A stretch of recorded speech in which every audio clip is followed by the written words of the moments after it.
un poquito de la parte de hablar de en este apartado, ¿no? de la transmisión es hablar de qué problemas nos podemos encontrar con una rueda fónica. Para arrancar una rueda fónica es una rueda dentada que va a estar ubicada en el cigüeñal, en la mayoría de los casos, ¿no? Que justamente nos va a decir la posición exacta en tiempo real del motor, ¿no? O sea, nosotros podemos ver a través de esta rueda fónica el lugar donde está. Es una rueda que va a estar ubicada en el cigüeñal, ¿no? Una rueda dentada que va a estar ubicada en el cigüeñal. El cigüeñal va a girar con un sentido. Y nosotros le vamos a poner un sensor para qué? Para leer esta posición. Nosotros lo podemos ubicar en distintos lugares, ¿no? Y en función de cómo esté ubicado este sensor, es cómo lo vamos a tener, dónde vamos a tener el diente faltante y demás. Que es bastante para charlar cómo ubicarlo, ¿no? Pero bueno, en función de cómo esté ubicado este sensor, nos va a decir que la lectura de RPM sea o no sea correcta, ¿no? Y esto, ¿cómo lo vamos a ver? Las distintas programables nos dan distintas herramientas para poder diagnosticarlo, ¿no? Y ver lo que hay que hacer. Pero lo primero que hay que ver siempre en todos los casos es la inspección visual que uno hace del conjunto rueda fónica y sensor, ¿no? Un error muy común es que te pase esto que está acá, que tu sensor no esté apuntado al centro, sino que esté apuntado girado, ¿no? Del centro, esté cambiado. Vamos a hacerlo un poco más bruto. A ver, que esté una cosa así el sensor, exagerándolo, ¿no? Por lo cual el sensor queda apuntando de manera cruzada a lo que es la rueda fónica. Esto va a hacer que vos tengas por momentos buena lectura y por momentos no. ¿Por qué? Porque la posición en la que quedan hace que el diente no pase linealmente cerca del sensor, no pase, sino que al pasar e ir alejándose lentamente, esto va a hacer que nuestra señal no sea buena. Y es algo bastante común pifiarle, pasa el tren, hacer este tipo de pifias, porque bueno, los soportes, ¿no? La mayoría de los casos son soportes que son adaptados. En un auto que es estándar inyección, este drama es raro que lo tengas, ¿no? Pero en un auto que vos estás adaptando te puede pasar bastante. Y esto es uno de los principales motivos de falla. Siempre que tiene que estar alineado al centro, ¿no? Cosa de que la forma en la que se aleja y se acerca al diente sea bien marcada. Sea bien marcado que tenés un flanco y el flanco siguiente en la lectura. No, eso es bastante importante a la hora de la alineación física. Montones de casos que tocan verlos pasan que están mal alineados y claro, el motor tal vez arranca, ¿no? Pero llegás a 3.000, 4.000 vueltas o a veces peor, en la zona de máxima potencia, ¿no? Alrededor de las 6.000, 6.500 vueltas, tenés problemas de lectura de RPM. Por eso, bueno, lo primero a controlar en una rueda fónica es la ubicación física y cómo montamos el sensor, que no tenga vibraciones ni nada. Después, obviamente, hay que ver siempre lo que es la integridad del sensor y demás. Vamos a traer acá, ¿no? Porque nos puede pasar casos como estos, ¿no? Que básicamente es un ruido con señal, no es una señal con ruido. Esto es de hace poquito, ¿no? De hace unos días, ¿no? En un motor 2.4 que tenía un problema de lectura de RPM. Y claro, tenía tan mal el captor que metía ruido por todos lados. Todos estos spikes que vemos, esto es un tooth logger de Megasquirt, donde podemos ver la duración entre pulso o sea, la duración que tiene entre dos lecturas de dos pulsos en nuestra rueda fónica. O sea, el tiempo que pasó entre un diente de la rueda fónica y el siguiente, ¿no? Y básicamente acá veía como que pasaba mucho tiempo y demás. Esto era porque el sensor estaba dañado, ¿no? Pero bueno, podemos tener distintas herramientas para verlo, ¿no? Megasquirt tiene una herramienta como el Tooth Logger que es muy bueno para verlo. Y cuando tenemos una buena lectura de RPM, vamos a ver que tenemos todas las lecturas de nuestros dientes y nuestro diente faltante en una condición, justamente el tiempo es más largo porque tuvimos más tiempo entre dientes, ¿no? Pero bueno, después tenemos otro tipo de fallas que puede ser mal ubicado el faltante. ¿Qué pasa? Dependiendo de cómo esté armado el motor y la cantidad de cilindros que tenga, ¿no? Uno, en el sentido que gira el motor, tiene que contar de manera contraria, buscar el punto de mayor velocidad del cigüeñal para ubicar el faltante en una rueda fónica. Y eso va a depender de la cantidad de cilindros que tiene el motor, ¿no? Porque la cantidad de cilindros que tiene el motor nos va a decir cada cuántos grados tenemos un cilindro en PMS. Y como digo, si hay que buscar el punto de más velocidad del cigüeñal, hay que buscar justamente que no sea en PMS, porque en PMS es el punto de menor velocidad, porque justamente el pistón cambia de sentido de movimiento. Deja de subir y empieza a bajar, ¿no? Sí, en verdad la velocidad ahí, Mati, te está cambiando por un tema de la compresión, donde Claro.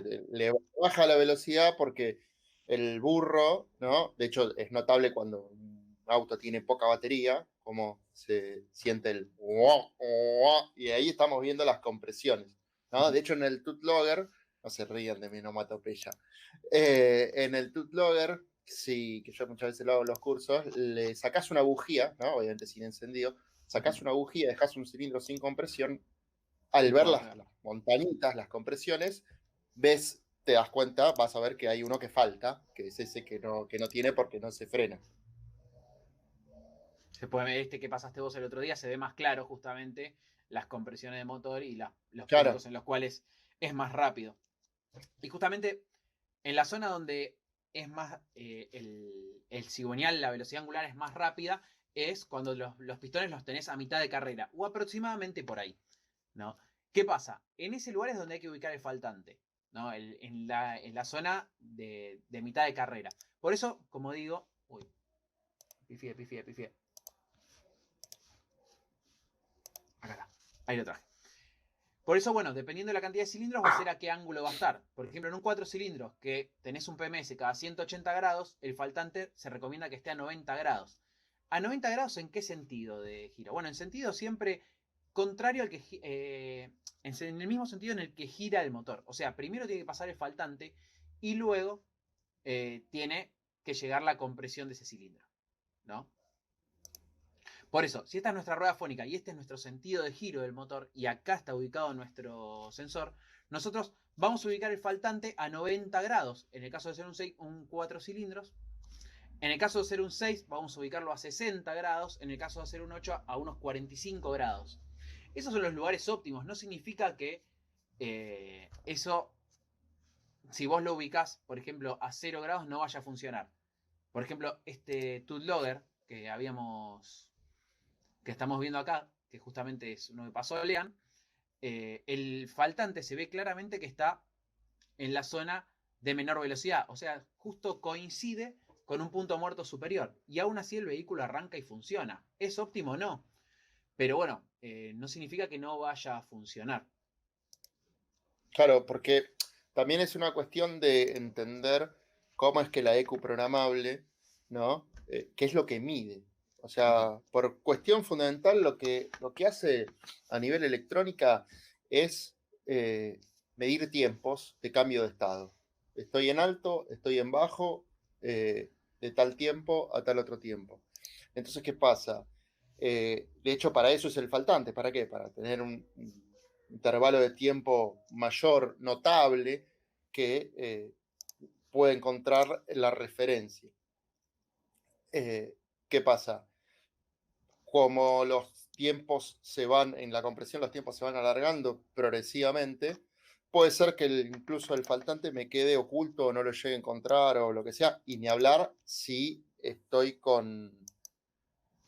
digamos, con poca velocidad de giro, por el motivo que sea, eh, con poca y con notable disminución en las compresiones, el faltante se me puede llegar a perder dentro de la compresión y la EQ no poder discriminar la diferencia de tiempo que tenía entre un intervalo y el otro. O sea, ahí en la imagen se nota claramente, porque si bien, bueno, ahí está en la compresión, como tiene un faltante doble, es bastante notable la diferencia entre el anterior y el siguiente respecto al faltante en lo que es línea de tiempo, ¿no? Porque siempre ahí en el Tooth Logger lo que se ve es tiempo de cambio de estado.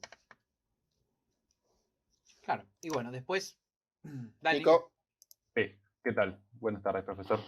No, para los que estén viendo desde la compu, si actualizan la página ya parece que el chat volvió, así que van a poder verlo. A ver. Sí, ahí parece, por lo que parece, sí. Perfecto. Está Bueno, bueno continúe, profesor. No, ya yo había. No, lo último, bueno, terminado. pasando un poquito de lo que es la herramienta que tiene Megasquiz para diagnosticar, también ahora Fueltech sumó la posibilidad de leer rueda fónica en una especie de osciloscopio que estamos investigando qué es lo que hace, porque si bien teníamos una buena lectura en un osciloscopio, esto es un osciloscopio de verdad, ¿no? No es nada simulado, no es una EQ usada de osciloscopio. Lo que tenemos en la Voltage todavía no está bien procesado, estamos viendo de hacerlo andar. Esto es para hacer otra charla en otro momento. Pero bueno, la mayoría de las EQ programables tienen un elemento como para diagnosticar la rueda fónica y ver que vos tengas los dientes y los faltantes correctos, ¿no? Es bastante bueno, y en la gran mayoría de las EQ programables del mercado tenés una herramienta para ver visualmente qué es lo que está pasando, ¿no? Si tenés bien los dientes, si falta algún diente en algún lugar que no es el correcto y demás. Y bueno, estas herramientas nos ayudan también a detectar este tipo de fallas, ¿no? Un faltante mal ubicado. De repente, si tenemos una mala lectura en alguna condición, como habíamos visto acá, que tenés ruido eléctrico, ¿no? O puede que en alguna condición también tengas un diente faltante en un lugar equivocado, que puede ser generado por ruido eléctrico también. Muchas veces acá en el Tooth Logger vos podés ver pulsos en ciertas zonas que no es correcto, y pueden venir tranquilamente un ruido de una bujía no resistiva o un cable de bujía no resistivo. Si no tengo ninguno acá, si no lo mostraría. Estuve buscando toda la tarde y no encontré. Claro, bueno, esa es la cosa también, la ley fundamental a la hora de poner en marcha una programable, es la RPM, ¿no? Porque muchas veces te dicen, Claro, no, porque no tengo chispa, que esto, que lo otro, y las vueltas, no me claro. fijé. Es más, en muchos casos, ponele, ni se conectaron, ¿no? No, porque le puse una bujía afuera y no me tira chispa. Pero, ¿para qué tenés una programable si no o sea, no te pido un Tooth ¿no? O sea, mínimamente decime, lee vueltas, ¿no? Dice, sí, ahí lee vueltas. Y a ver, te mando un video Ley y se hace, corta. no sé, Bueno, estamos en algún lado. 200 0, 200 0, 200 0. Bueno, es como la baliza, anda, no anda. O sea, ahí no está leyendo vueltas. Pero bueno, de hecho, mira, hoy, hoy me pasó un caso que hay, ya me había pasado con otros modelos, ¿no? En una 450, la fuente es bastante poco sincera a la hora de mostrarte un problema, porque, por ejemplo, tenía un problema de arranque en el auto, ¿no? Esto lo hice con TeamViewer, ¿no? Por cuestiones obvias, ¿no? El auto no lo tengo acá. Y, con lo cual hay cosas que se pierden en el medio. Pero bueno, lo que yo veía es que leía RPM, pero no arrancaba y le costaba, y a veces arrancaba y a veces no, y esto, el otro.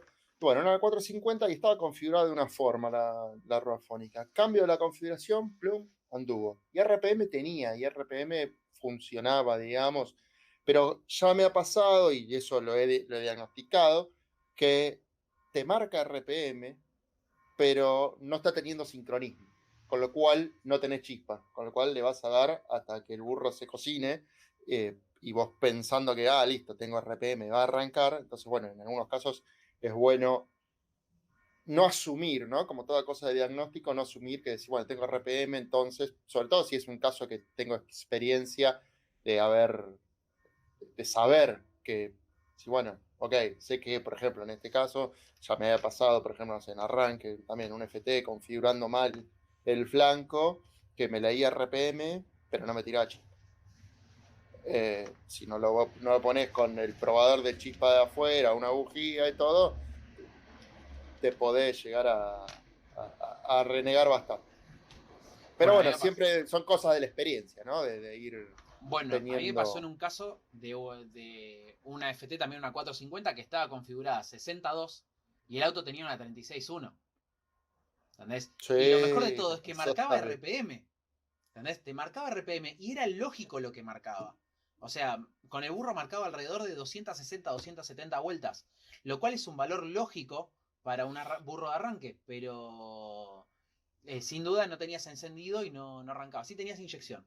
No tenía encendido y no arrancaba, pero la rueda fónica estaba configurada al revés, ¿no? Y era muy curioso que igualmente te marcara RPM cuando Claro. lo que tenía era basura técnicamente, porque no era algo que le servía realmente como señal de RPM. ¿En qué te pasó? ¿Eh? ¿En qué auto? En un Fiat, una Fiat con una rueda fónica por afuera, todo, o sea, habían Sí, visto todo, pero nunca vieron que la fónica era de 36, cortaron el diente 9, todo como tenía sí, que ser, configuraron sí. como 62. Qué bien. Bueno, me pasó para el otro lado. Bueno, a mí me pasó una vuelta de esa confusión que yo estaba renegando. Saco la compu, reviso de que esto, que el otro estaba mal la configuración. De hecho, lo probaba en el Steam y yo estaba asumiendo que tenía una 36 y tenía una 60. Hasta que miré la configuración, ¿no? Pero me pasó también en un caso que no leía RPM, ¿no? Y miro el logger y estaba perfecto. ¿Y por qué? Y esto, el otro. Bueno, en verdad no, miento, no miro el logger. Miro ¿cómo se llama? Miro con el osciloscopio la señal, ¿no? Y veo, y estaba en un taller, ¿no? Y le digo, che, ¿vos cortaste el faltante? No. ¿Vos cortaste el faltante? No. ¿Vos cortaste el faltante? No. Bueno, ninguno cortó el faltante.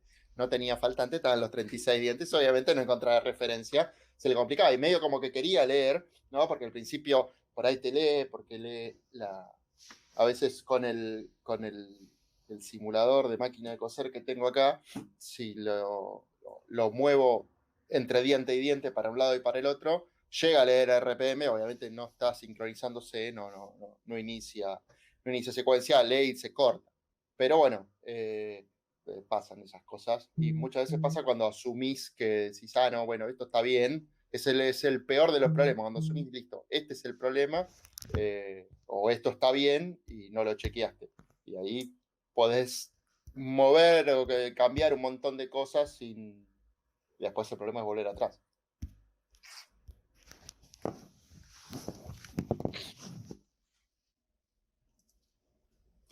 Acá había una pregunta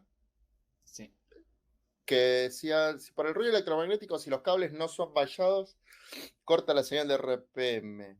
Bueno, no sé a qué se refiere los cables mallados. Normalmente el mallado se usa en el cable de señal, ¿no? Justamente, que es un blindaje.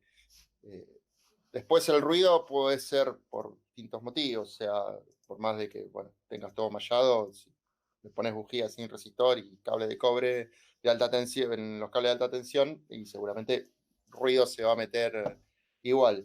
Normalmente lo más usual de que esté mallado, o sea, que esté blindado, es el cable de señal de RPM y el de fase, que son los de sincronismo. Después, normalmente los sensores y demás no usan cable mallado, pero sí uno tiene que tener la precaución de, a la hora de rutear los cables en una instalación, tener separado lo que es la parte de señales de la parte de potencia, porque ahí sí también se puede llegar a inducir ruido o cambiar una lectura. Que de hecho eso del tema de masas de potencia y masas lógicas es algo que vamos a tratar tal vez en otro programa más adelante, que es un tema bastante tabú, ¿no? Como que hay mucha duda si la masa va en la tapa de cilindros, si la masa va en el block, si la masa va en el chasis o en la batería, Sí, si le pongo un armarlas. cortacorriente. Es un tema bastante raro y complicado para a veces explicarle a la gente rápido. El cortacorriente todos sabemos que va a la masa y es de donde apagas el auto. No lo hagan. O sí, así después las arreglo, las compro. Bueno, sí.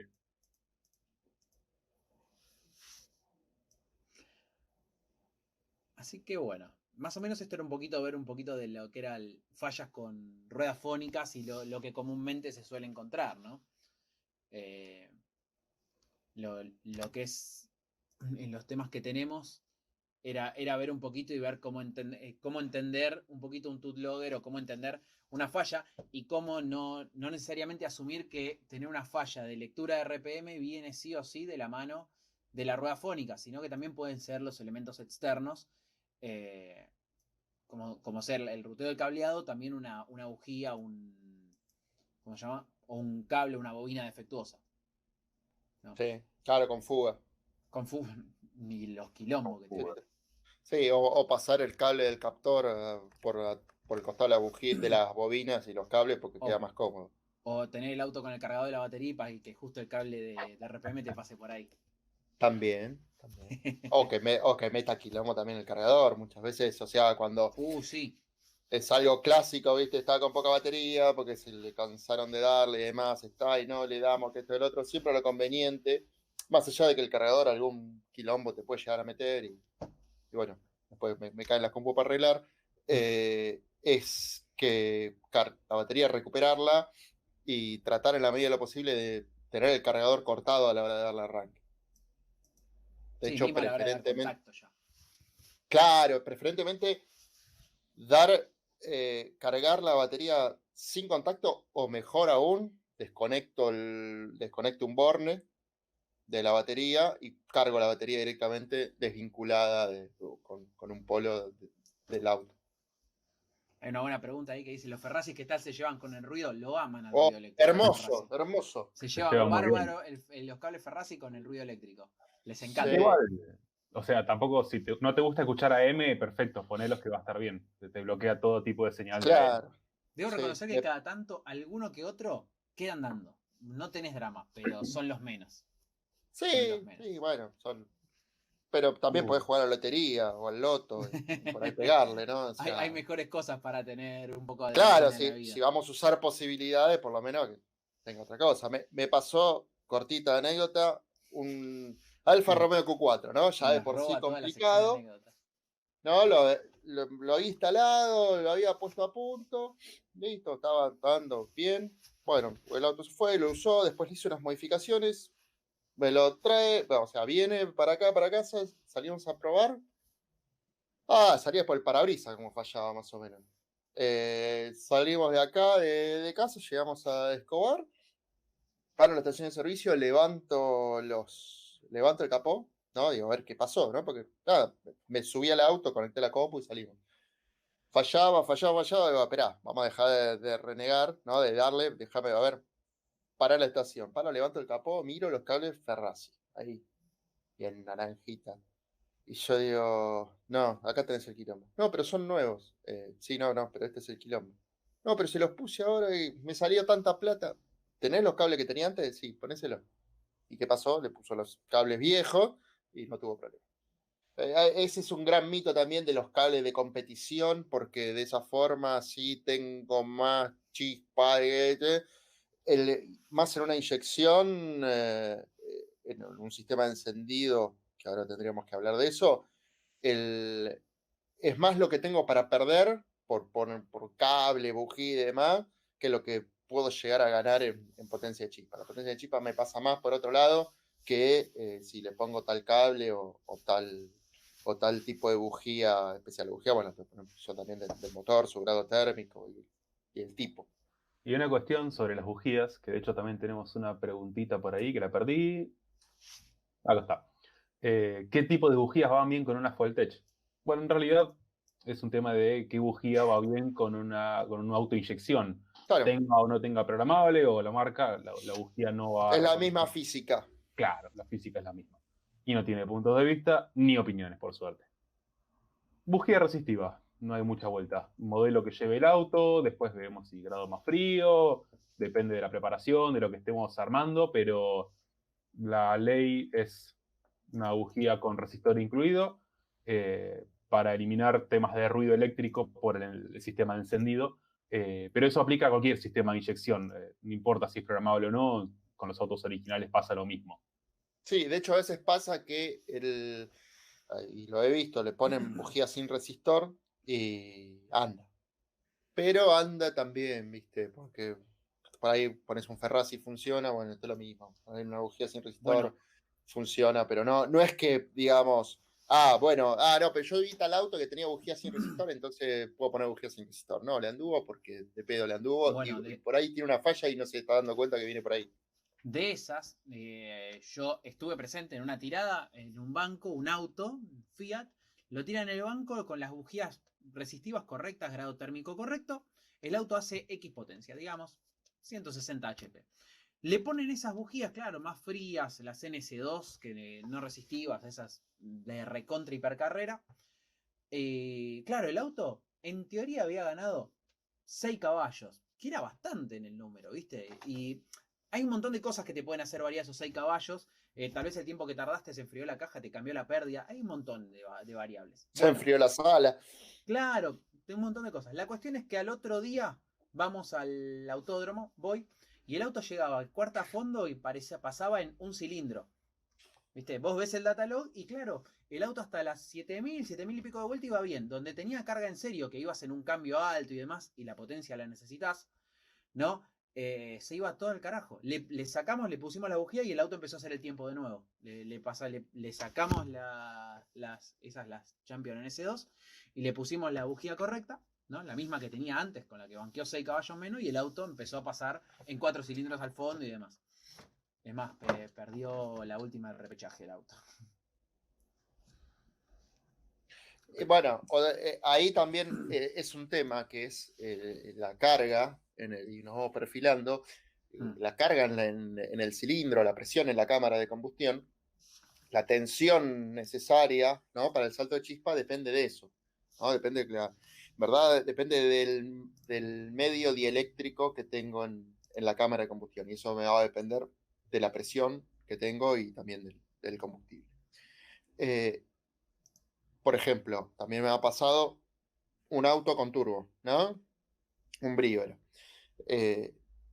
Con 1 kilo, perfecto. 1,5 kilos, falla de RPM, ¿no? Entonces, ¿qué pasa? Ahí es una cuestión de entender, digamos, por dónde viene, porque, ¿qué pasa? Vos decís, bueno, falla de RPM, pues a ver la fónica, el captor y demás. Pero, ¿qué pasa? Si yo tengo un problema así de fónica, captor y demás que no está asociado al ruido, no lo tengo asociado a la carga, ¿no? Lo tendría en vacío, la falla, y lo tendría con poca carga. ¿Y qué me pasaba? Con 1 kilo no fallaba, y con 1,5 kilos sí fallaba. Fallaba que no solo que fallaba el auto, fallaba que se veía que estaba perdiendo RPM. Bueno, ¿qué pasa? ¿Qué es lo que está asociado directo a la presión en la cámara, la tensión necesaria para el salto de chispa?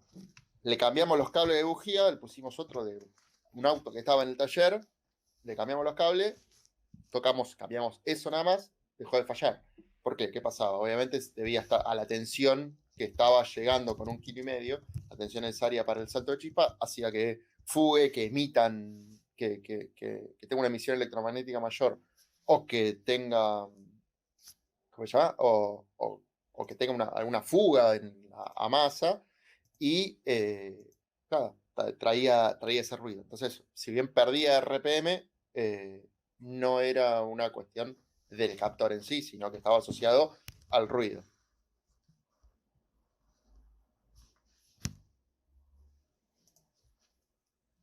Sí, es de Damián, de Neurus, que la polaridad. Bueno, sí, a veces pasa eso cuando algo funciona y no lo asumís de que está bien y en verdad estaba mal. Me pasó con un auto, un casco, el autódromo, después de 1 año de tener puesto una compu para manejar encendido nada más, hacía una falla 9000 vueltas. Y había estado 1 año andando y revisando una cosa y la otra, cambiando compu, estaba la polaridad del captor al revés.